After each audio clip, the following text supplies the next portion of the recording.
What if the very things you've been sharing with people are the same things slowly weakening your position in life?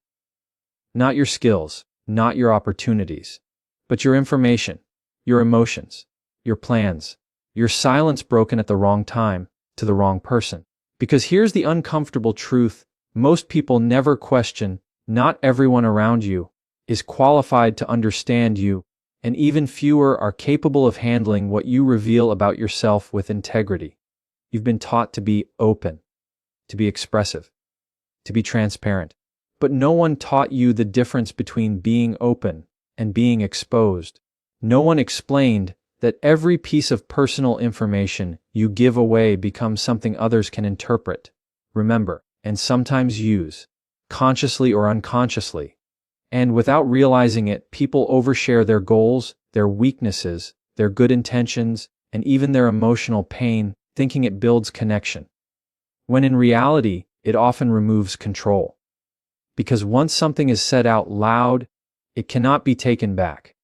Once someone knows where you're going, what you fear, what affects you, or what matters most to you, they no longer need to guess. They begin to observe. They begin to respond differently. And sometimes, they begin to position themselves in ways that are not in your favor. This isn't about fear. This is about awareness. Because the most powerful individuals in any room are not always the loudest, the most expressive, or the most open. They are the ones who understand timing, the ones who understand restraint, the ones who know that not everything valuable should be shared immediately, and not everyone should have access to every layer of who they are. So before you continue watching, ask yourself one question that most people avoid. What parts of my life have I been giving away too freely, without realizing the cost? Because by the end of this video, you may start seeing communication, trust, and even silence in a completely different way. Let's start with something most people get completely wrong, and they don't even realize it's costing them their future. You feel this urge to talk about what you're going to do. You want to tell people about the business you're planning, the transformation you're working toward, the version of yourself you're becoming. And it feels productive, almost like you've already taken a step forward just by saying it out loud. But psychologically, something subtle and dangerous is happening in that moment. The brain doesn't clearly distinguish between talking about progress and actually making it. When you share your plans, you receive a small dose of validation, approval, encouragement, sometimes even admiration. And that emotional reward tricks your mind into believing you've already earned something you haven't yet achieved. So your urgency drops, your discipline softens, your hunger fades just enough to slow you down, and most people never connect the dots. They wonder why they felt so motivated at the beginning and then lost momentum without any clear reason. But it's not just internal, it's also external. The moment you reveal your plans, you expose them to other people's limitations. And most people don't respond from a place of vision. They respond from a place of fear, comparison, and their own unfulfilled ambitions. They project their doubts onto your direction.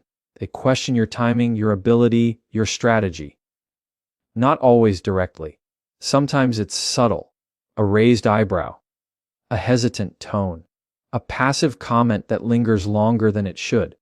And even if you think you're strong enough to ignore it, your mind still registers it. It plants seeds. It introduces hesitation where there was once certainty. Worse than doubt is silent competition. There are people who won't discourage you. They'll study you. They'll observe what you're planning, how you're thinking, what direction you're moving in. And while you're talking, they're acting. While you're explaining, they're executing. You've turned your vision into public information, and now it's no longer just yours.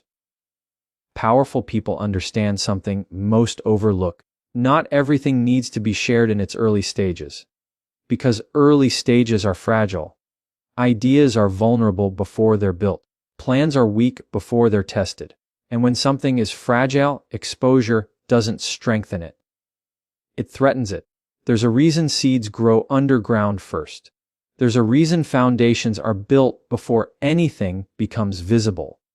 Growth requires a period of invisibility, a phase where the work is happening without applause, without interruption, without interference. And that's where most people fail. Not because they lack talent, not because they lack opportunity, but because they lack restraint. They talk too soon. They reveal too early. They seek recognition before results. And in doing that, they trade long-term success for short-term attention. Silence, on the other hand, is not emptiness, it's focus. When you stop announcing your plans, you redirect that energy inward. You remove the noise. You eliminate unnecessary feedback. You create space for clarity, for execution, for discipline. You begin to move differently, more deliberately, more strategically. You don't feel the need to explain yourself because you're too busy building something that will eventually speak for itself. And when the results finally show, they carry a different weight. Because they're not followed by promises. They're backed by proof. Understand this clearly. You don't lose opportunities by staying quiet about your plans. You protect them. You don't become invisible. You become unpredictable. And unpredictability is power. So the next time you feel the urge to tell someone everything you're about to do, pause for a moment and ask yourself a better question. Am I sharing this to create progress, or am I sharing this to feel progress? Because those are not the same thing. Keep your vision close. Let it develop without pressure. Let it grow without interference. And most importantly, let your actions carry the weight your words never could. Because in the end, the loudest announcement you will ever make is the life you build in silence. Now let's talk about something that requires honesty, because most people underestimate how exposed they really are when they do this. Revealing your weaknesses. At first glance, it seems harmless, even necessary. People will tell you that sharing your struggles builds trust, that being open makes you more authentic, more relatable. And in the right context, with the right people, that can be true. But the problem isn't vulnerability itself. The problem is misplaced vulnerability. Not everyone who listens to you is listening to understand you. Some are listening to categorize you. Some are listening to remember you. And some are listening to figure out exactly where you can be influenced, interrupted, or controlled.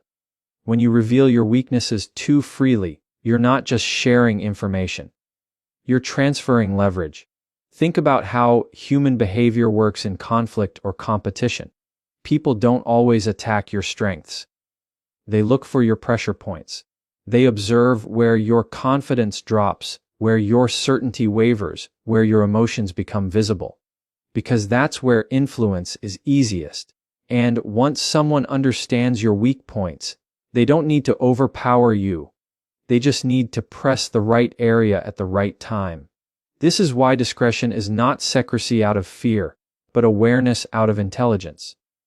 When you openly share your insecurities, your doubts, your fears with the wrong individuals, you are essentially giving them a map.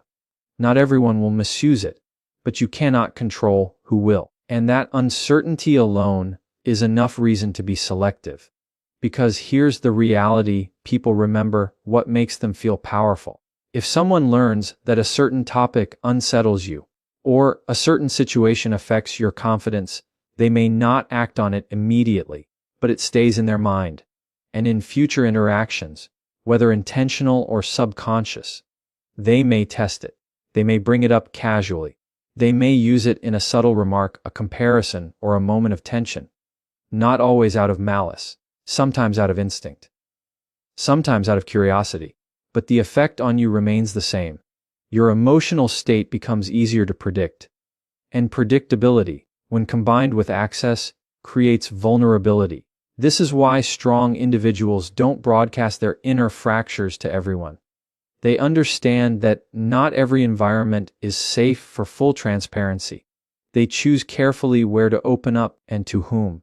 Because true vulnerability is not about telling everyone everything. It's about telling the right person the right thing at the right time. There's also a deeper psychological layer to this.